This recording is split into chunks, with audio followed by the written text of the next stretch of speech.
A reading from 2 Kings chapter 3. In the 18th year of the reign of King Jehoshaphat of Judah, Joram, son of Ahab, became king of Israel, and he ruled in Samaria for 12 years. He sinned against the Lord, but he was not as bad as his father or his mother Jezebel. He pulled down the image his father had made for the worship of Baal. Yet, like King Jeroboam, son of Nebat, before him, he led Israel into sin and would not stop. King Mesha of Moab raised sheep, and every year he gave as tribute to the king of Israel 100,000 lambs and the wool from 100,000 sheep. But when King Ahab of Israel died, Mesha rebelled against Israel. At once King Joram left Samaria and gathered all his troops.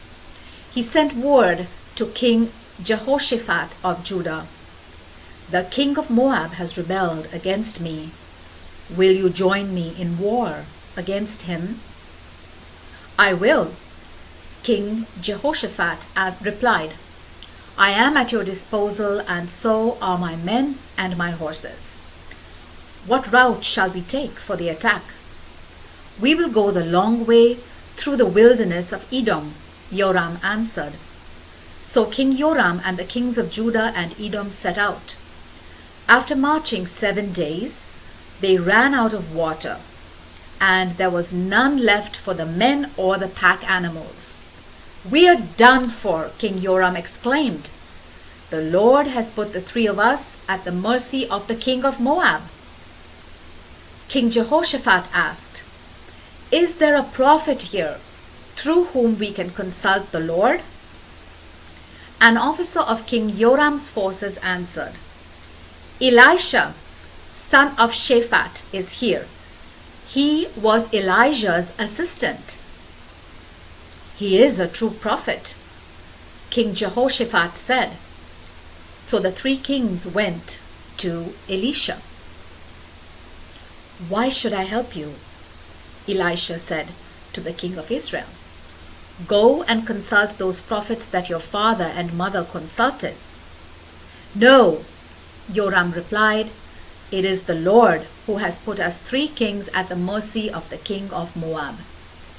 Elisha answered, "By the living Lord whom I serve, I swear that I would have nothing to do with you if I didn't respect your ally, King Jehoshaphat of Judah. Now, get me a musician."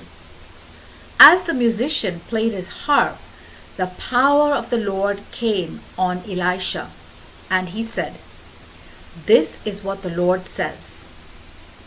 Dig ditches all over this dry stream bed. Even though you will not see any rain or wind, this stream bed will be filled with water, and you, your livestock, and your pack animals will have plenty to drink." And Elisha continued, "But this is an easy thing for the Lord to do. He will also give you victory over the Moabites. You will conquer all their beautiful fortified cities. You will cut down all their fruit trees, stop all their springs, and ruin all their fertile fields by covering them with stones." The next morning, at the time of the regular morning sacrifice, water came flowing from the direction of Edom and covered the ground. When the Moabites heard that the three kings had come to attack them, all the men who could bear arms, from the oldest to the youngest, were called out and stationed at the border. When they got up the following morning, the sun was shining on the water, making it look as red as blood. "It's blood!" they exclaimed. "The three enemy armies must have fought and killed each other. Let's go and loot their camp." But when they reached the camp, the Israelites attacked them and drove them back. The Israelites kept up the pursuit, slaughtering the Moabites and destroying their cities. As they passed by a fertile field, every Israelite would throw a stone on it until finally all the fields were covered. They also stopped up the springs and cut down the fruit trees. At last, only the capital city of Kir Heres was left, and the slingers surrounded it and attacked it. When the king of Moab realized that he was losing the battle, he took 700 swordsmen with him and tried to force his way through the enemy lines and escape to the king of Syria, but he failed.